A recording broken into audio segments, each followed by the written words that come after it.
நேற்று ஒரு சுவாரஸ்யமான சம்பவம் நடந்தது. நான் இங்கே கேம்புக்கு வரதுக்கு முன்னாடி மெடிக்கல் ஷாப்பில் போய் ஒரு மாத்திரை வாங்க போனேன். மாத்திரை வாங்க போன இடத்துல அந்த அம்மா என்ன பண்ணிட்டாங்க, ஒரு மாத்திரை இருந்துச்சு இல்லைன்ட்டாங்க. நான் பில்லு போட்டு திருப்பி வரப்போ பார்த்துட்டேன், அங்கே அந்த மாத்திரை இருந்துச்சு. இந்த மாத்திரை தான் இங்கே இருக்குதே, நீங்கள் ஏன் தரமாட்டேன்னு சொல்கிறீங்க? அவங்க என்ன சொன்னாங்க, 130 ரூபா அப்படின்னாங்க. ஆனால் நான் 30 ரூபாய்க்கு, அதே சின்ன டியூபாக கொடுங்க, 30 ரூபாய்க்கு இருக்குது இல்லைன்ட்டாங்க. பார்த்தா 30 ரூபா டியூப் இருந்துச்சு. அப்போ நான் என்ன பண்ணேன், அவங்கள்ட்ட என்னங்க இப்படி பண்ணுறீங்க அப்படின்னு சொல்லி கேட்டு, பில்லு போடும்போது ஒரு பிரச்சனை, அவங்க ஓனருக்கு ஃபோன் அடிங்க, நான் ஒரு வார்த்தை சொல்லிடுறேன்னு சொல்லிட்டு அவங்க ஓனர்ட்டையும் சொல்லிட்டு வந்துட்டேன். வந்துட்டு வீட்டுக்கு வந்து சேர்ந்துட்டேன். அவங்க என் பக்கத்து வீட்டுக்கு வந்து நிற்கிறாங்க. அவங்க என் பக்கத்து வீட்டுக்காரங்க. ஏன் புதுசாக பக்கத்து வீட்டில் குடி வந்திருக்காங்களாம். என் மாடி வீட்டில் புதுசாக குடி வந்துடும், அந்த மெடிக்கலில் வேலை செய்கிறாங்களாம். அந்த அம்மா இப்படி இப்போ என்னை பார்த்து இப்படி கிராஸ் பண்ணி போனாங்க. என்னடா இவங்க எங்கே வராங்கன்னு பார்த்தா என் பக்கத்து வீட்டில் போகிறாங்க. நம்ம நிறையா நேரத்தில் ஆண்டவர் நம்மளுக்கு பாடம் கற்றுக் கொடுக்குறாரு இல்லையா? மேடையில் நின்று பேசுகிறதுனால எனக்கு மட்டும் சாமி சொல்லிக் கொடுக்க மாட்டாரு, எனக்கும் சொல்லிக் கொடுப்பாரு. எதுக்கு நான் சொல்ல வரேன் அப்படின்னா, யதார்த்தமாக நம்ம புறத்தோற்றமாக மனிதர்களை பார்க்குறோம். அவங்க நம்ம பக்கத்தில் இருக்கும்போது ஒரு மாதிரி பார்க்குறோம், 4 அடி தள்ளி இருக்கும்போது ஒரு மாதிரி பார்க்குறோம், 4 ஊர் தாண்டி இருக்கும்போது வேறு மாதிரி பார்க்குறோம், அதுவே வேறு பட்டணத்தில் இருந்தால் வேறு மாதிரி பார்க்குறோம். இதுதான் நம்மளுடைய உணர்வு. ஆனால் எல்லா இடத்துலையும் இந்த நெருக்கங்களுக்கு தான் செய்யுது. இந்த சென்னையில் 2 டைம் ஃப்ளட் வந்துருச்சு. இந்த டைமும் ஃப்ளட் வந்துச்சு. வந்தப்போ எல்லாம் இங்கேருந்து உதவி செய்ய நினச்சா எல்லாம் பண்ணோம். ஆனால் நம்ம ஊருக்குள்ளே தண்ணி வந்தப்போ நமக்கு எப்படி பக்குன்னு இருந்துச்சா இல்லையா? அதான் மேட்டர். அப்போ நம்ம பக்கத்தில் இருக்கவங்களை எப்படியுமே எப்படி பார்க்கக்கூடாதுன்னா, நம்மளுடைய கண்களினால் நம்ம பார்க்கக்கூடாது. எப்படி பார்க்கணும்னா, ஆண்டவர் அவங்களை எப்படி பார்த்துருக்கிறாரு, அவங்களுக்கு என்னெல்லாம் கொடுத்துருக்காருன்னு கேட்கணும். இதுவரை கண்டதில்லை, காண்பதும் இல்லை. இயேசுவை போல் அழகுள்ளோர் யாரையுமே பூமி இதுவரை கண்டதில்லை, காண்பதும் இல்லை. பூரண அழகுள்ளவரே, பூவில் எந்த வாழ்க்கையது நீரே போதும், வேறே வேண்டாம் என்ற மண்ணுக்காக மாணிக்கத்தை விட்டிட மாட்டேன், வேறும் மண்ணுக்காக மாணிக்கத்தை விட்டிட மாட்டேன். ஒரு நிமிஷம் எல்லா கண்களை மூடி 2 கரங்களை ஆண்டவருடைய சமூகத்துக்கு நேராக உயர்த்தி எல்லாரும் என்னைய பார்க்கக்கூடாது. ஆண்டவரே, இந்த வேலைக்காய் நன்றி செலுத்த போகிறோம் ஆண்டவருக்கு. ஹல்லேலூயா. எல்லாரும் வாய்களை திறந்த, ஆண்டவரே நீர் கொடுத்த இந்த மதிய வேலைக்காய் நாங்கள் நன்றி செலுத்துகிறோம்னு சொல்லி எல்லாரும் கேட்கலாம். கொடுத்த நல்ல வார்த்தைக்காக நன்றி சுவாமி. எல்லாம் கேட்க, நல்ல வார்த்தைக்காக கர்த்தர் நீர் மத்தியிலே பேசினதற்காக நாங்கள் நன்றி செலுத்துகிறோம்ப்பா. ஆண்டவரே, ஒருவேளை ஆண்டவரே என்னுடைய வேல்யூ எனக்கு தெரியல சுவாமி, நான் இன்னைக்கு ரொம்ப விளையாட்டு பிள்ளையாக இருக்கிறேன். ஒருவேளை நான் எதுக்குமே பிரயோஜனம் இல்லாதவனா நான் என்ன அப்படி யோசிக்கிறேன். ஒருவேளை என்னை உலகத்தார்கள் அப்படி சொல்லலாம், யூ ஆர் அன்ஃபிட்ன்னு சொல்லலாம், யூ ஆர் நாட் ஃபிட்ன்னு சொல்லலாம். அதையே நான் நினச்சிட்டு இருக்கிறேன் சுவாமி. ஆண்டவரே, ஒருவேளை எனக்குள்ள அந்த பெசலியலை போல ஒரு விசேஷித்த அபிஷேகம் எனக்கு இருக்குதுங்கிறத இந்த நாளில் நீங்கள் எனக்கு அதை கற்றுக் கொடுத்தீங்க, அதுக்காக நான் நன்றி செலுத்துகிறேன்னு சொல்லி உங்கள் உள்ளத்தின் ஆழத்தில் இந்த ஆண்டவரோட ஒரு வார்த்தை, ஆண்டவரே தேங்க்யூ லார்ட் சொல்லுங்க பார்க்கலாம். Thank you Jesus, thank you father. ஆண்டவரே, என்னை முழுவதுமாக ஒப்பு கொடுத்தேனேப்பா, முழுவதுமாக ஒப்பு கொடுக்குறேன் சுவாமி. ஆண்டவரே, என்னை எடுத்து பயன்படுத்துங்க சுவாமி.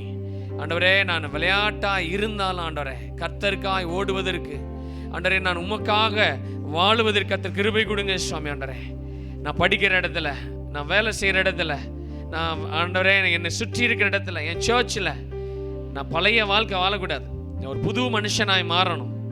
என் வாழ்க்கையில் ஒரு பெரிய மாற்றம் இருக்கணும் சுவாமி. ஆண்டவரே, இந்த பழைய வாழ்க்கையெல்லாம் எடுத்து போடுறேன், ஒரு புது வாழ்க்கையை கர்த்தர் கொடுங்க சுவாமி. எல்லாம் கேட்கலாம். ஆண்டவரே நன்றி செலுத்துகிறோம்ப்பா. Thank you father. இந்தபடி ஒரு அருமையான வேலைக்காய் நன்றி. புது அபிஷேகத்தினால கர்த்தர் நீர் எங்களை நிரப்பும்படியாய் செபிக்கிறோம்னு சொல்லி கேட்கலாமா? எல்லாம் ஒரு சில நிமிஷம் ஆண்டவருடைய சமூகத்தில் உங்களை ஒப்பு கொடுத்து, அப்பா இந்த வேலைக்காய் நன்றி அப்பா. Thank you father, thank you Lord, thank you Jesus. ஆண்டவரே, நீர் எங்களை கண்ணோக்குகிற தேவன் சுவாமி, எங்களை நேசிக்கிறவர் அப்பா. ஒரே ஒரு லைஃப் நாங்கள் கேட்டோம், ஒரே ஒரு வாழ்க்கை. இந்த ஒரு வாழ்க்கை ஆண்டவருக்காக ஏதாவது செய்யணும்னு சொல்லி நாங்கள் நினைக்கிறோம், ஏதாவது செய்யணும்னு சொல்லி ஆசைப்படுகிறோம்ப்பா. எங்களை முழுவதுமாய் ஒப்பு கொடுக்கிறோம் சுவாமி. கர்த்தர் நீர் பொறுப்படுத்திக் கொள்ளுங்க சுவாமி. நீர் மகிமைப்படுவீராக. முழுவதுமாய் இரத்த கோட்டைகளாய் மறைத்து நம்ம எல்லாரும் எழும்பி இருந்து ஜெபிக்கலாமா? வலதுகைக்கும் இடதுகைக்கும் வித்தியாசம் தெரியாத மக்கள் மத்தியில் தேவன் தம்முடைய வல்லமையை விளங்க பண்ணணும்னு சொல்லி நம்ம ஜெபிப்போம். இந்த இடத்துல நம்ம எவ்வளோ அழகா விடுதலையோடு தேவனை ஆராதிக்கிறோம்ல. அலகாபாத் அப்படின்னு சொன்னால் அந்த பலி செலுத்துகிற இடம்னு சொல்லி அர்த்தம்னு சொல்லி பார்த்தோம். நூற்றுக்கணக்கான பலிகள், ஆயிரக்கணக்கான பலிகள் தங்கள் தெய்வத்துக்காக பலியிட்டு கொண்டே இருக்கிறாங்க. ஜீவ பலியாக தேவன் தம்மை தாமே ஒப்பு கொடுத்தாரு. இன்னும் அந்த ஜனங்களுக்கு அது போய் சேரலை. ஸோ ஜெபிக்க வேண்டிய மிகப்பெரிய பொறுப்பை தேவன் நம்ம கையில கொடுத்திருக்கிறார். நம்ம எல்லாரும் ஒரு மனதோடு உள்ளத்தின் ஆழத்திலிருந்து நம்ம ஜெபிப்போமா? நம்முடைய வலது கரத்தை உயர்த்தி நம்ம ஜெபிக்கலாம். அன்னைக்கு தேவன் சவுலை எப்படி ஒரு சடிதியாய் சந்தித்தார்ல, ஒரு ஒளி சடிதியாய் சவுலை சந்தித்ததுன்னு சொல்லி வாசிக்கிறோம். அப்படிப்பட்ட ஒரு ஒளி இந்த ஜனங்களை சந்திக்கணும்னு சொல்லி நம்ம ஜெபிக்கலாமா? உள்ளத்தின் ஆழத்திலிருந்து நம்ம ஜெபிக்கலாம். அப்பா, இந்த ஜனங்களை கட்டி வைத்திருக்கிற அறியாமை இருள் மாறணும்னு சொல்லி நம்ம ஜெபிப்போம். ஆண்டவரே, நீர் இறங்கும்னு சொல்லி நம்ம ஜெபிப்போம். சும்மா சர்வ சாதாரணமாக கோடிக்கணக்கான மக்கள் கூடிக்கொண்டு இருக்கிறாங்க. ஒன்றுமில்லாத இந்த விக்கிரகத்தை வணங்குகிறதற்கு கோடிக்கணக்கான மக்கள் கூடுறாங்களே. இன்னைக்கு நம்மளுடைய வைராக்கியம் எப்படி இருக்குன்னு சொல்லி நம்ம யோசித்து பார்ப்போம். நம்ம ஜீவனுள்ள தேவனை நம்ம வணங்கிட்டு இருக்கிறோம்ல. இந்த இரவு வேளையில நம்ம எல்லாரும் ஒரு மனதோடு இந்த இந்தியர்களுக்காக நம்ம ஜெபிப்போம். குறிப்பாக இன்றைய தினத்திலிருந்து ஆரம்பிக்கிற இந்த கும்பமேளாக்காக நம்ம ஜெபிக்கலாமா?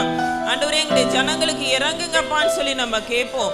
பாவத்தை மன்னிக்கிறதற்கு வல்லமை உள்ள தேவன் ஒரே ஒரு தேவன் தான் சொல்லி அவரை கண்டு கொள்ளணுமே. அப்படிப்பட்ட இருதயத்தை தேவன் நம்முடைய ஜனங்களுக்குள்ளாக ஊற்றணும்னு சொல்லி நம்ம ஜெபிப்போம். சமாதானத்தை தேடி ஒவ்வொரு நாளும் அலைந்து கொண்டு இருக்கிறாங்கல்ல, மெய் சமாதான பிரபு தேவனை கண்டு கொள்ளணும்னு சொல்லி நம்ம ஜெபிப்போம். அப்பா, எங்களுக்கு இறங்குங்க ஆண்டவரே. ஆண்டவரே, நீர் எங்களுக்கு இறங்குங்கப்பா, எங்க ஜனங்களுக்கு இறங்குங்கன்னு சொல்லி நாங்கள் ஜெபிக்கிறோம். இவங்க மத்தியில அநேக ஊழியர்கள் சுவிசேஷ கைப்பிரதியை கொடுத்து தேவனுடைய பணியை செய்யறாங்க. அவங்களுக்காக நம்ம ஜெபிப்போமா? அவங்க விதைக்கிற ஒவ்வொரு விதைகளுக்கும் தேவன் பலன் கொடுக்கணும்னு சொல்லி நம்ம ஜெபிப்போம். அல்லேலூயா, சத்தமா சொல்லுங்க அல்லேலூயா. இப்ப இவங்க சொல்லக்கூடாது, இனி இவங்க உங்களை பார்த்து சொல்லணும், நம்மளை விட அல்லேலூயா இங்க நல்லா இருக்கேன்னு சொல்லணும். சொல்லலாமா? அல்லேலூயா, போலோ பிரபு யேசு மசீதி. என்ன சொல்லணும்னு சொன்னாதானே திருப்பி சொல்ல முடியும்ல. ஜே அப்படின்னு சொல்லணும். என்ன சொல்லணும்? சத்தமா. அது குறில் இல்லை. நெக்ஸ்ட் என்னது? நெரில். நீங்க சொல்றது ஜே அப்படி இருக்கக்கூடாது, கொஞ்சம் பிரைட்டா இருக்கணும். போலோ பிரபு யேசு மசீதி. அதே அதே, வெரி குட், ரொம்ப சந்தோஷம். சத்தமா சொல்லுங்க ஹல்லேலூயா. ஆரம்பத்திலேருந்து ஒரு காரியத்தை முன்வைக்கிறதற்கு நாங்கள் யோசித்து கொண்டே இருக்கிறோம். என்ன அப்படின்னு கேட்டிங்கன்னா, இதுவரைக்கு ஏறெடுத்த ஜெபம் நீங்கள் ஒருவேளை கணக்கிட்டு பார்ப்பீர்களா என்றால் அது ஒரு துளி கூட என்ன ஆகலை, வீணாக போகவே இல்லை. இதுவரைக்கு ஏறெடுக்கப்பட்டிருக்கிற ஜெபம் வீண் போகவே இல்லை. அதனால ஒரு தைரியம். என்ன தைரியம்? இனிமேல் நாம் ஜெபிக்கும் பொழுதும் அது என்ன ஆகாது, வீணாக போகவே போகாது. அப்படிங்கிற ஒரு நோக்கத்தோடு நம்ம என்ன செய்ய போறோம்னா, இந்த எல்லாருக்காகவும் ஜெபிக்க போகிறோம்.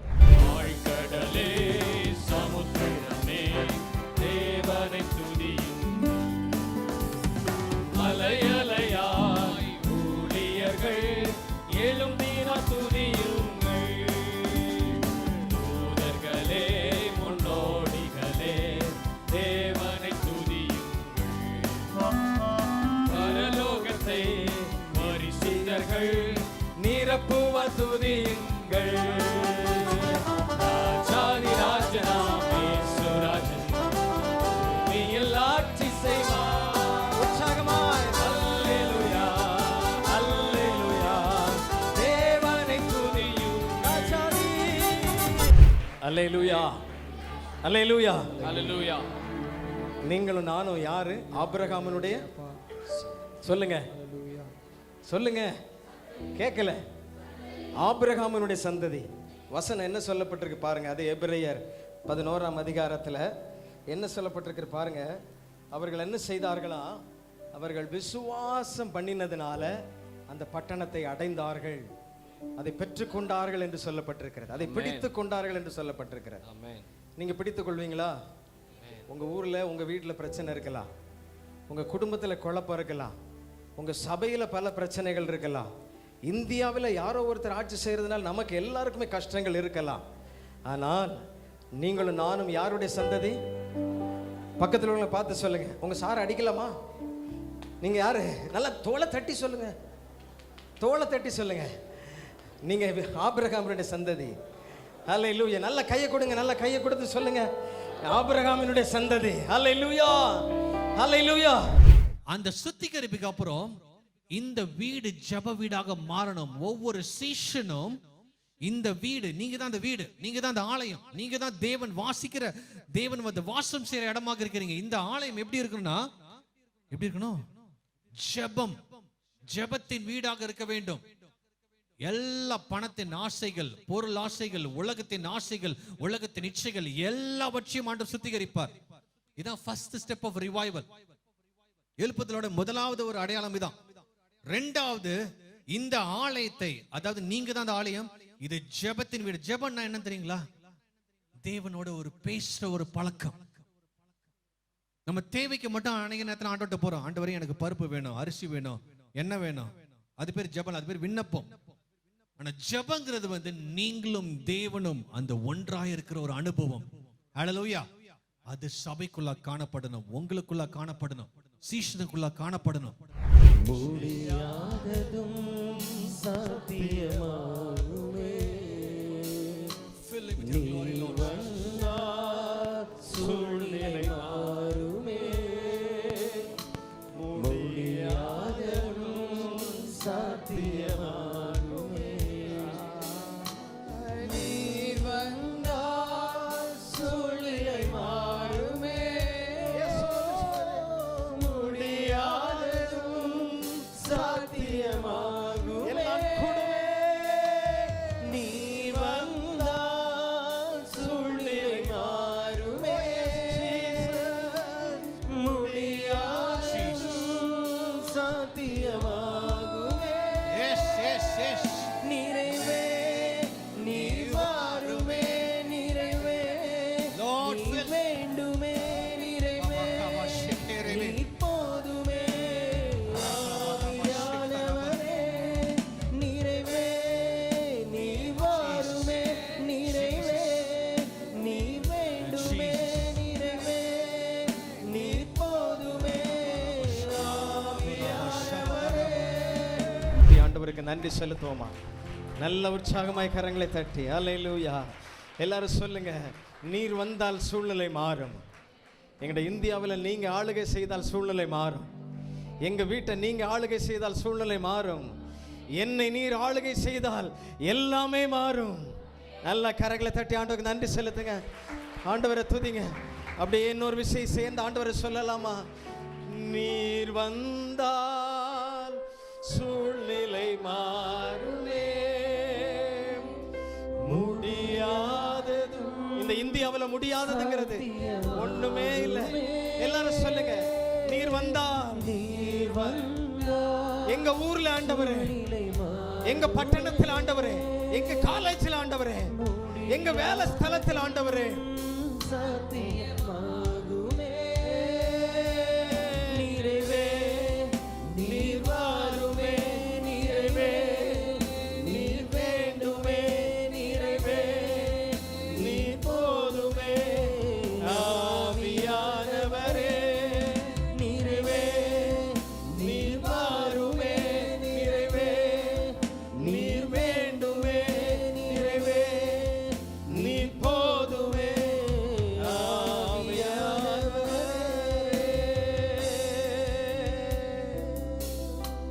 ஆண்டவரே, நீர் எங்கள் மத்தியிலே இந்த 3 நாட்களும் இடைப்பட்டு எங்களை ஆண்டவரே உம்முடைய பிள்ளையாய், உம்முடைய சீஷனாய் நீர் தெரிந்து கொள்ளுகிறதற்காய் ஸ்தோத்திரம். எங்களை எரிகிற அக்கினி ஜுவாலையாய் நீர் பயன்படுத்த போகிறதற்காய் ஸ்தோத்திரம் அப்பா. இன்னைக்கு உம்முடைய வார்த்தை எங்கள் மத்தியிலே வல்லமையாய் வந்திருப்பதற்காய் ஸ்தோத்திரம் ஆண்டவரே. இனி நான் ஒரு தனி ஒருவனாய் அல்ல ஆண்டவரே, உம்மோடு கூட நாங்கள் நடக்கிறவர்களாய், உம்மோடு கூட ஓடுகிறவர்களாய், உம்முடைய பிரசன்னத்தை உணர்ந்து செயல்படுகிறவர்களாய். எஸ் மாஸ்டர், அப்படி நீர் எங்களை கொண்டு ஆண்டவரே உபயோகப்படுத்துகிறதற்காய் ஸ்தோத்திரம். இந்த நாமத்திற்கு மகிமை உண்டாகட்டும். இயேசுவின் நாமத்திலே பிதாவே, ஆமென். எப்போவுமே வழக்கமாக சொல்கிற ஒரு வார்த்தை உண்டு. நம்முடைய டைம் அப்படின்றது வந்து எக்ஸ்பெக்டட் டைம், அது வந்து நம்ம டைமு, எதிர்பார்க்கும் நேரம். கர்த்தருடைய நேரம்னு ஒரு விஷயம் இருக்குது, அது வந்து எக்ஸாக்ட் டைம். அல்லேலூயா. அது வந்து அதுதான் சரியான நேரம். நம்முடைய நேரம்ன்றது ஒரு எதிர்பார்ப்பின் நேரம், அவருடைய நேரம் சரியான நேரம். அந்த நேரம் தான் அந்த 3 கேப் உங்களுக்கு. அல்லேலூயா. Exact time. இதில் எத்தனையோ பேர் வரணும்னு எதிர்பார்த்தாங்க, முயற்சி பண்ணாங்க, அவங்களால வர முடியல. ஆனால் நீங்கள் போகணுமா வேண்டாமான்ற மனநிலையோடலாம் இருந்திருப்பீங்க. ஆனால் ஆண்டவர் இங்கே கொண்டு வந்துட்டாரு. அல்லேலூயா. கர்த்தர் பெரியவர். உங்களுக்கு உங்கள் மேல ஒரு பெரிய நோக்கமும் திட்டமும் ஆண்டவர் வைத்திருக்கிறார். அதனால தான் அந்த கேம்பை கூட்டிட்டு வந்திருக்கிறாரு. நம்ம கொண்டு அப்படி பெரிய காரியங்களை செய்ய போறார். பக்கத்தில் இருக்கிறவங்களை பார்த்து சொல்லுங்க, கை கொடுத்து சொல்லுங்க, உங்களையும் என்னையும் கொண்டு பெரிய காரியங்களை ஆண்டவர் பெரிய காரியங்களை செய்ய போறார். சொல்லுங்க, பெரிய காரியங்களை. ஆண்டவர் உங்களையும் என்னையும் கொண்டு ஆண்டவர் உங்களையும் என்னையும் கொண்டு பெரிய காரியங்களை செய்ய போறாங்க. சீஷனாகிடு, சொல்லுங்க, சீஷனாகிடு. நீங்க பாருங்க. ஓ சீஷனாகிடு, சீஷனாகிடு.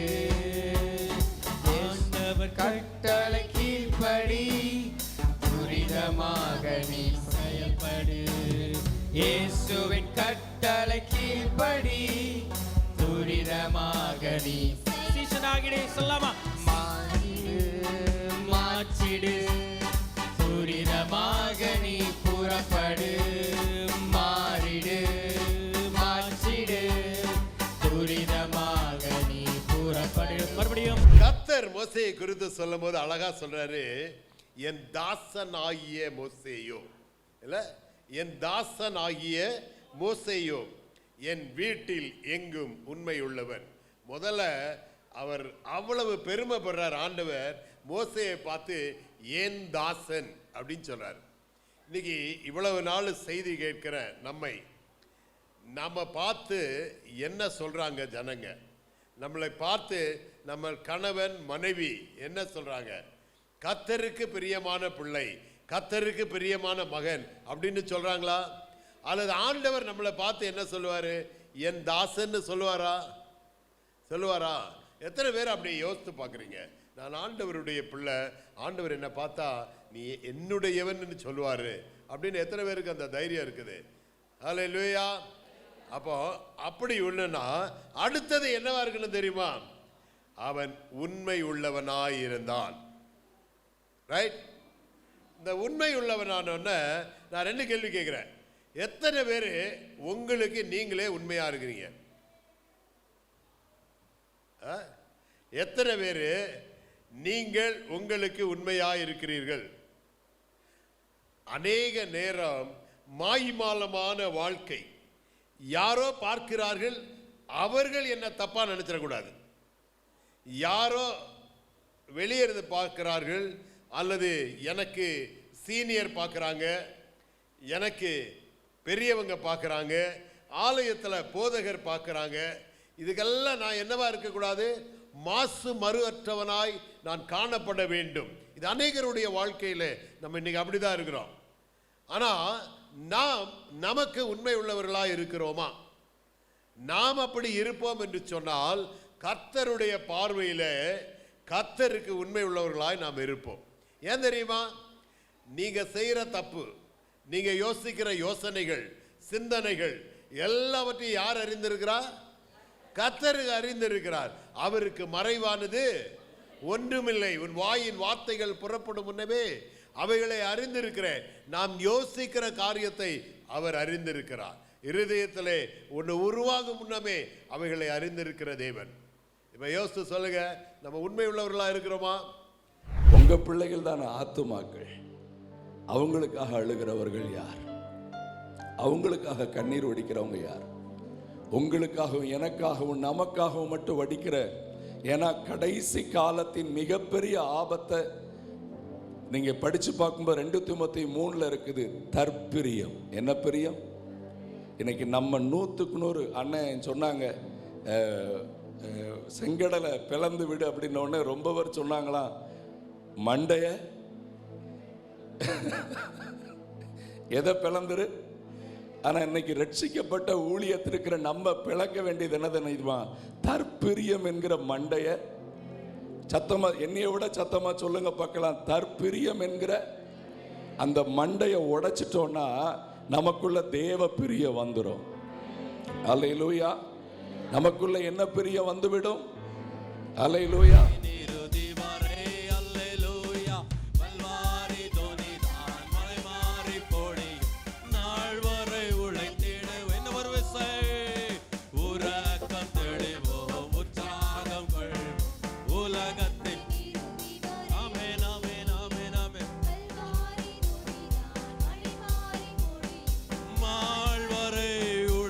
ஓடிடுவோம்.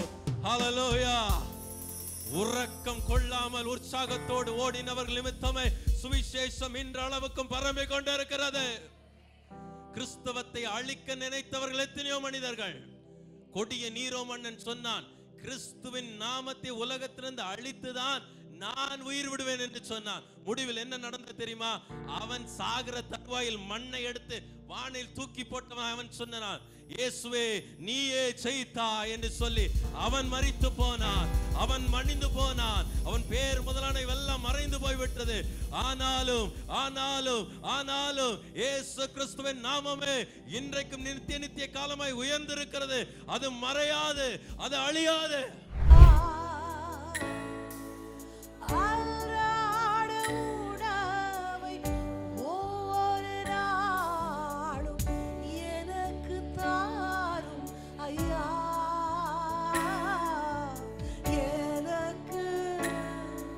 அப்ப எனக்காக பிற்கப்படட்டுமே, எனக்கு தாரும் ஐயா. அப்பா பிதாவே, அப்பா, எல்லாரும் அப்பா பிதா என்று அழைக்கத்தக்கதான புத்திர சுவிகாரத்தை பெற்றவர்கள் எல்லாருமே சொல்லாமா? அப்பா பிதாவே, அப்பா, அப்பா பிதாவே, அப்பா. இருதயத்தில் கை வச்சு உன்னாவம் உயரணும்பா, உமரசு வரணும்பா, உங்க விருப்பம் நடக்கணும்பா. சுயமெல்லாம் சிலுவையில சாம்பலாக்கப்படணும் ஆண்டவரே. உங்க சித்தம் எங்க வாழ்க்கையில நிறைவேறுது அப்படின்னு நாங்க எங்க சிந்தைகளுக்கு அது புலப்படணும் ஆண்டவரே. புத்தி கெட்டாதவைகளை விளங்க பண்ணுகிறவர், கிரகிக்க முடியாதவைகள் விவரித்தாலும் புரிந்து கொள்ள முடியாத காரியங்களை செய்ய வல்லவர். எங்க சிந்தைகள் தெளிவாகட்டும், மனம் புதிதாகட்டும். தமது பரிபூர்ணமாக்கப்பட்ட சித்தத்துக்குள்ள நாங்க கடந்து வர ஆவியானவர் நீர் கிருபை செய்ய வேண்டுமாய் ஜெபிக்கிறேன்.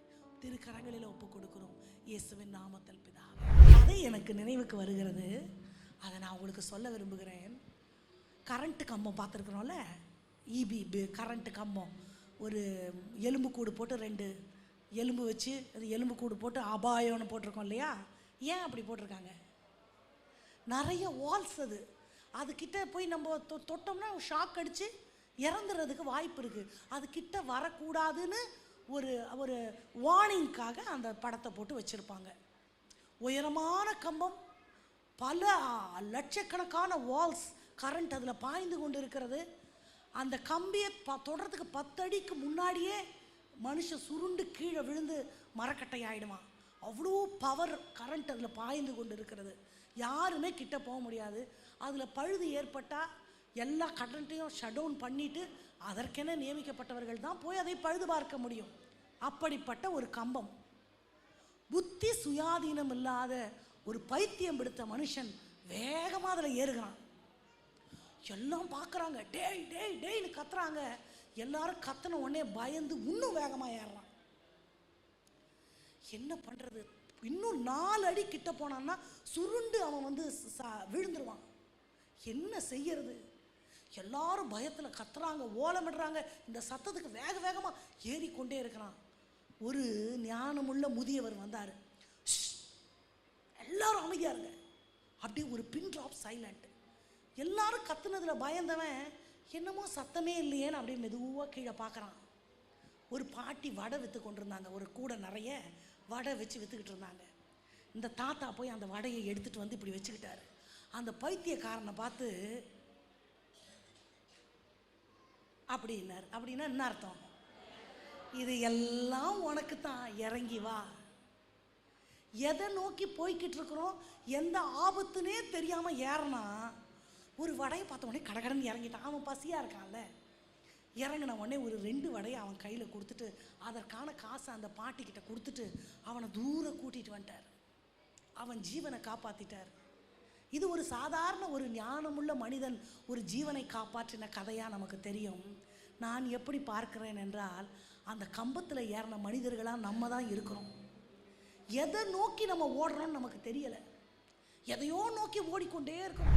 ஆண்டவர் நிறைய பேர் இந்த உலகத்துல வார்த்தை இல்லாதவர்கள் எத்தனையோ பேர் இருக்கிறாங்க. அவர்கள் ஒரு வார்த்தைக்காக அவங்க ஏங்குறாங்க. யாராவது ஒருத்தர் நீ நல்லா இருப்பேன்னு சொல்ல மாட்டாங்களா, உனக்கு சுகம் கிடைக்கும்னு சொல்ல மாட்டாங்களா, நீ தேறிடுவேன்னு சொல்ல மாட்டாங்களா, இந்த கடன்ல இருந்து விடுதலையாவேன்னு சொல்ல மாட்டாங்களா அப்படின்னு நிறைய பேர் ஏங்குறாங்க. ஆனா அவங்க சுற்றி இருக்கிற எல்லாரும் அவங்களுக்கு நெகட்டிவா தான் பேசுறாங்க. ஆனா நம்முடைய ஆண்டவர் யார் அப்படின்னு சொன்னா, அவர் விலையேற பெற்றவர். அவர் சாதாரணமா பேச மாட்டார். அவருடைய வார்த்தை பெண் மான்களை ஈனும்படியாய் செய்யும். சோ அந்த தேவனாகிய கர்த்தர் உங்களிடத்துல என்னென்ன வார்த்தைகளை எல்லாம் கர்த்தர் பேசினாரோ, நான் நம்புறேன் அந்த வார்த்தை ஒன்று கூட தரையில விழாம ஆம் என்றும் ஆமேன் என்றும் அப்படியே நிறைவேறும். ஆமேன் சொல்லுங்கள். அந்த வாக்குத்தத்தம் நிறைவேறுவதற்கு உங்களுக்கு ஒருவேளை சூழ்நிலை சரியில்லாம இருக்கலாம். எப்படி வாக்குத்தத்தம் நிறைவேற போகுது, எனக்கு தகுதி இல்லை, எனக்கு அந்த மாதிரி சூழ்நிலை எதுவுமே இல்லை. நான் நம்புறேன், யோசேப்புக்கு ஆண்டவர் வாக்குத்தத்தத்தை கொடுக்கும்போது அவனுக்கு என்ன இருந்துச்சு? அந்த வாக்குத்தத்தத்தை தன்னுடைய இருதயத்துல ஏற்றுக்கொள்ளுகிற அளவிற்கு கூட கெப்பாசிட்டி இல்லை. அந்த சொப்பனத்தை அவன் வெளியே சொன்னா அவங்க பிரச்சனை பண்ணுவாங்க அப்படின்னு கூட தெரியல. ஆனா அந்த நேரத்துல தான் ஆண்டவர் வாக்கு கொடுத்தார். எல்லாருடைய அடிக்கட்டுகளும் அப்படியே வணங்கி நிற்கும் போது அவனுடைய அரிக்கட்டு மட்டும் நிமிர்ந்து நின்றதாமா. நான் நம்புறேன், இன்றைக்கு ஒருவேளை கர்த்தர் உங்களுக்கு வாக்குத்தத்தம் கொடுத்துறதுக்கு எனக்கு சூழ்நிலை சரியே இல்லை பாஸ்டர், அந்த வாக்குத்தத்தம் நிறைவேறுவதற்கு 1% கூட ஒன்றும் நடக்கல, எனக்கு சந்தேகமா இருக்குது, எத்தனையோ ஆண்டு எதிர்பார்த்து நான் தோற்று போய் வந்திருக்கிறேன். ஆனா நான் நம்புறேன், கர்த்தர் இன்றைக்கு இந்த ஊழியக்காரன் மூலமாய் உங்களை மறுபடியும் கர்த்தர் தேற்றுகிறார். நான் உனக்கு சொன்னதை செய்யும் அளவும் உன்னை கைவிடுவதே இல்லை. உனக்கு குறித்திருக்கிறதை கர்த்தர் நிறைவேற்றுவார். அந்த வாக்குத்தத்தங்கள் நிச்சயமாய் நிறைவேறும். அது மனிதனுடைய வார்த்தை அல்ல, அந்நிய கண்கள் அல்ல, உங்கள் சொந்த கண்கள் காணும். உன் பிள்ளைகளை மேன்மைப்படுத்துவேன் என்று சொன்ன கர்த்தர் நிச்சயம் மேன்மைப்படுத்துவார். உன்னை தலையாக்குவேன் என்று சொன்ன கர்த்தர் நிச்சயம் உங்களை தலையாக்குவார். ஆமென். ஆண்டவர் உங்களுடைய இயேசுக்கு சித்னாவை ஆண்டவர் எடுத்து போட்டு இந்த வருஷம் ஒரு ரகபோத்தை காண பண்ண போகிறார். அந்த இயேசுக்கு ஓடிருச்சு, அந்த சித்னா போயிருச்சு. இந்த வருஷம் கர்த்தர் உங்களுக்கு ரகபோத்தை, அந்த ரகபோத்திலே கர்த்தர் உங்களோடு கூட இருக்கிறதை நிறைய பேர் காண்பார்கள். இயேசுக்குள்ள நீங்க தனிச்சு நின்னீங்க, சித்னாவில் நிறைய பேர் நீங்க தனிமையா நின்னீங்க. ஆனா ரகபோத்துல நீங்க தனிமையாய் அல்ல. 2023 வருடம் நீங்கள் தனிமையாய் நின்றிருக்கலாம். ஆனால் இந்த ஆண்டு கர்த்தர் வாக்கு கொடுக்கிறார், கர்த்தராகிய நான் உன் வலது கரத்தை பிடித்து பயப்படாதே, நான் உனக்கு துணை நிற்கிறேன். ஒரே மனுஷனை முறியடிக்கிறது போல் நீ மீதியானியரை முறியடிப்பாய். கரங்களை தட்டி ஆமென். ஹல்லேலூயா. இயேசுக்களே உங்களை பகைத்தவர்கள், இயேசுக்களே உங்களை ஒதுக்கினவர்கள், ஓ ஆமென், ரகபோத்துல உங்களை தேடி வர கர்த்தரே இரக்கம் செய்வார். அவர் வாக்கு மாறாத கர்த்தர். ஹல்லேலூயா. கைகள் அப்படியே உயர்த்தி சொல்லுங்க பகலம். தேவனே, சேனைகளின் தேவனே, சேனைகளின் தேவனாகிய கர்த்தாவே, தேவனே, சேனைகளின் தேவனே, சேனைகளின் தேவனாகிய கர்த்தாவே, திருப்பிக் கொள்ளும் எங்களை, மறைக்காதிரு முகத்தை, ரட்சியும் ஜனத்தை, திரும்பி வாரும், வானத்திலிருந்து கண்ணோக்கி பாரும், திரும்பி வாரும், வானத்திலிருந்து கண்ணோக்கி பாரும், இந்த திராட்சை செடியை விசாரித்தருளும், இந்த திராட்சை செடியை விசாரி